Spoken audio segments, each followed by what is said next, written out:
Il mélange au fond de sa tasse du miel. Salut tout le monde, j'espère que vous allez bien. Je vous retrouve aujourd'hui pour une nouvelle vidéo. Ça va être une vidéo mon carnet livresque. Ça fait longtemps que j'ai pas fait de vidéo, tout simplement parce que j'ai des petits problèmes de santé. Pas très grave, je vous rassure, mais j'ai dû être opéré. C'est actuellement pas encore cicatrisé totalement, mais je vais bien, ne vous en faites pas, je reviens en force. Alors je vais vous tourner deux vidéos mon carnet livresque, plus trois vidéos pourquoi lire tel ou tel livre. Donc j'espère que ça vous plaira. En tout cas, j'ai pas mal de livres à vous présenter. Dans cette vidéo-là, j'en ai 6, donc je vais aller assez vite. Et dans la prochaine vidéo, mon carnet livresque, j'ai tout ça à vous présenter. Donc je vais te faire assez succinctement pour pas que les vidéos soient trop longues. Donc on va commencer tout de suite. Alors le premier livre que j'ai à vous présenter, c'est un livre que j'ai lu en octobre. Donc vous voyez, ça date de très longtemps. Il s'agit de Le Ballet des Ombres de Maxence Fermine, publié aux éditions Michel Lafon, qui a été pour moi une très bonne lecture. J'ai adoré le style de l'auteur, qui est un style très recherché, très poétique, limite lyrique. Ça se lit très facilement et c'est vraiment très recherché. L'histoire est aussi très intéressante. Voilà, on va suivre, que je dise pas de bêtises, voilà, Nathan, qui va recevoir une lettre de son père qui est malheureusement décédé. Et il hérite en fait du Palais des Ombres. Et ce palais a une histoire assez particulière, assez singulière. C'est un récit où Nathan va en apprendre beaucoup sur lui-même et beaucoup sur sa famille, sur son héritage, etc. Et franchement, j'ai super adoré ce livre. Je crois que je lui ai mis 8,5 sur 10, mais si vous voulez plus de détails, la chronique est disponible sur le blog et je vous mettrai tous les liens des chroniques dans la description de la vidéo. Et franchement, si vous voulez passer un bon moment, c'est assez sombre, assez glauque, c'est parfois assez peur, notamment vers le début, c'est assez... voilà quoi, on sait pas trop à quoi s'attendre, mais franchement, je vous le recommande fortement. Ensuite, toujours une lecture d'octobre, et c'était un partenariat avec l'édition Gallimard Jeunesse. Donc il s'agit de Endgame, l'appel, donc le tome 1 de James Frey et Niels Johnson Shelton. Voilà. Donc publié chez Gallimard et qui est sorti en octobre. J'ai passé une assez bonne lecture, on va dire, dans l'ensemble. Mais je trouvais le tout assez fouillis. C'était pas vraiment. Je me suis pas attaché au personnage parce qu'il y en a vraiment une tonne de chez tonne. On va suivre, je sais pas combien de personnages, au moins 8 principaux, on va dire. Et en fait, chaque chapitre a son personnage. Et ça m'a assez dérangé parce que ce n'est pas des personnages assez creusés pour moi. Je me suis pas attaché à eux. Sinon, l'histoire, en fait, est assez sympathique puisque c'est une histoire où on va sauver, entre guillemets, l'humanité et le peuple que représente chaque personnage. Voilà, si tel personnage gagne, pardon, faire gagner son peuple et tout le reste va être éradiqué. Ce que j'ai bien aimé, c'est qu'il y a beaucoup d'actions. Voilà, c'est vrai que le rythme est très prenant, il y a beaucoup de choses, il se passe beaucoup de choses, il y a beaucoup de retournements de situation aussi. Après, j'ai pas trouvé l'écriture très percutante. C'est pas une écriture très recherchée. Voilà, c'est simple, sans plus. Franchement, il y a un tome 2 qui va sortir, je crois. Je ne pense pas vraiment le lire. Oula. Parce que la fin est sympathique, mais sans plus. Et j'ai pas été autant pris que je l'aurais souhaité. Donc voilà, faites-vous votre propre avis si vous voulez. Mais en tout cas, moi, c'est un livre qui m'aura marqué. Ensuite, j'ai lu un livre numérique des éditions... Non, pas numérique, je dis que des conneries. C'est un livre que je n'ai pas en fait physiquement parce que je l'ai prêté. Et il s'agit du livre Éveille-moi de Christy Brown qui a été édité aux éditions de La Reine. Je mets une photo de couverture maintenant.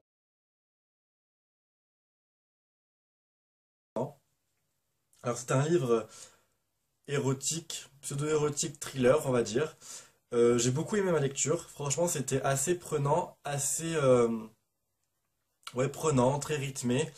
Les personnages sont pour le coup ici très attachants puisqu'ils ont une histoire personnelle assez dure, assez travaillée. Et la psychologie des personnages est très bien mise en avant. Je ne me rappelle plus des noms des personnages principaux, désolé. Mais je les ai trouvés très bien travaillés, leur relation est très bien ficelée. Et le côté thriller, même s'il n'est pas mis en avant dès le début du roman, il est très bien amené parce qu'on se demande ce qui va se passer. Et puis, je sais pas, il y a une alchimie qui se fait entre les personnages et ça fait que ça marche en fait. Et vous êtes là, vous lisez, vous lisez, vous lisez, et puis vous avez envie de savoir ce qui va se passer. Et la fin est trop mignonne, très, très bien faite.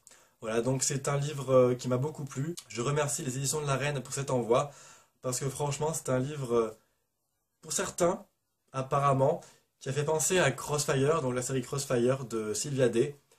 Mais pour moi, qui l'ai lu il y a beaucoup de temps, ça m'a pas fait du tout fait penser à ça. Donc à voir, en tout cas, je vous recommande fortement. Ensuite, j'ai lu un livre des éditions Hachette Collection Black Moon. Et il s'agit de La terrifiante histoire et le sanglant destin de Hansel et Gretel de Adam Guidwith, illustré par Nancy Peña et Joseph Verneau.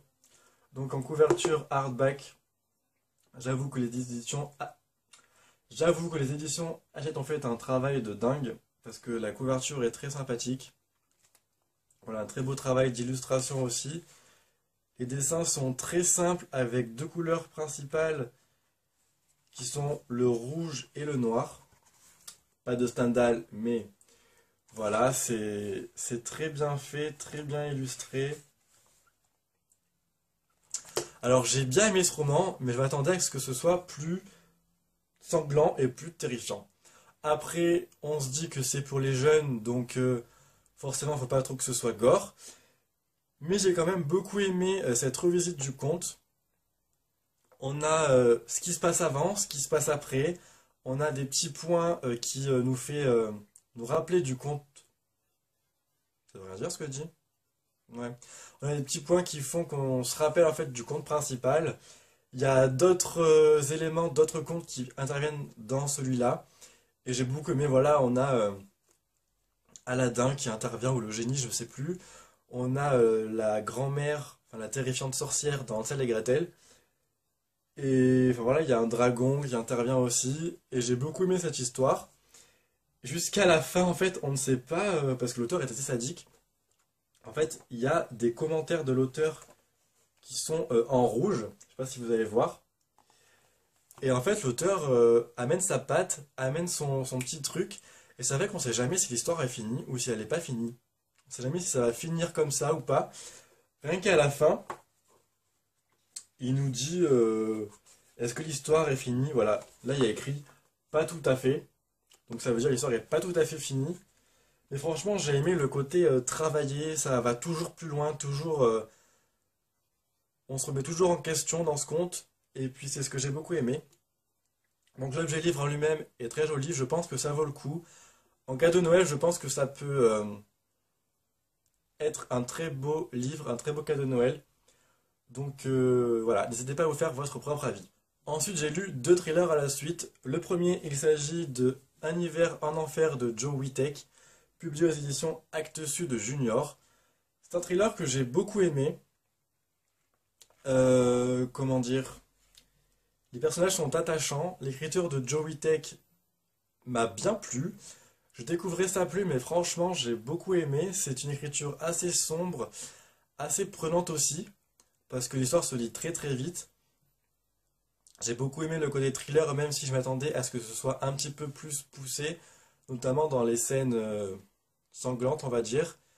Mais c'est une histoire de dingue, parce que je me suis pas du tout douté une seule seconde de ce qui allait se passer. Et le titre reflète bien l'histoire, franchement, parce que le personnage principal qui s'appelle Edouard, ben, il va passer un sale enfer, un sale quart d'heure. Ce que je regrette par contre, c'est que Edouard a 13 ans, je crois, 13 ou 15 ans, et il est assez vulgaire. J'ai trouvé qu'il ne se remettait pas forcément en question par rapport à ce qui se passe dans le livre. Mais à part ça, j'ai beaucoup aimé. La fin est aussi m'a beaucoup plu. Et je ne peux que vous recommander ce thriller parce que franchement, j'ai découvert Joe Witek avec ce livre. Et je pense que le livre Peur Express qu'elle a aussi écrit, euh, je vais essayer de me le procurer. Je pense qu'il est sorti en poche, on verra bien. Voilà, un très bon livre. Et n'hésitez pas si vous voulez le lire parce qu'il est très prenant. Et enfin, j'ai lu un thriller que j'attendais avec impatience, mais qui m'a pas déçu, mais j'en attendais peut-être un peu trop. Il s'agit de Lumiki le tome 1, enfin, je m'appelle Lumiki le tome 1, Rouge comme le sang, de Sayla Simuka, je sais pas si on dit comme ça, publié aux éditions Hachette, donc avec une très jolie couverture, voilà, dos et quatrième. Alors j'ai bien aimé, mais j'ai trouvé que le roman était pas assez approfondi, notamment avec le personnage de Lumiki. Je m'attendais à m'attacher à fond à cette personne, et en fait, l'auteur ne développe pas assez sa psychologie, ne développe pas assez son passé. C'est ce qui m'a assez dérangé pour le coup. Après, en fait, euh, Rouge comme le sang, il y a une référence au conte de Blanche-Neige, parce que le tome 2 va s'appeler justement Blanc comme neige. Et j'ai beaucoup aimé ça, qui est une petite référence à ce côté conte. Voilà, Lumiki, elle a la peau blanc comme la neige, elle a les lèvres rouges comme le sang et elle a les cheveux noirs comme l'ébène. J'ai adoré sur ce coup-là. Le début est très prenant, on a un prologue qui nous met directement en haleine.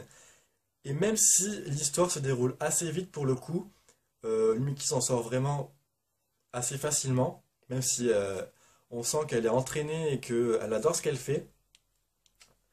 Mais j'ai trouvé que voilà, ça s'en sortait trop facilement, ça allait trop vite.